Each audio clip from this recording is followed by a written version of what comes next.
लाल शहबाज कलंदर का उर्स मुलतवी हो गया।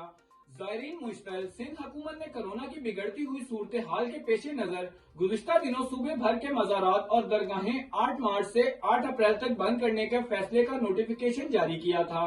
लाल शहबाज कलंदर के मज़ार पर जब पहुंचे तो इन्होंने मरकजी दरवाजे को बंद देखा तो इंतजामिया से खोलने का मुतालबा। इंतजामिया के इनकार पर ज़ायरीन ने मरकजी दरवाजे को तोड़कर मज़ार के अहाते में दाखिल हो गए।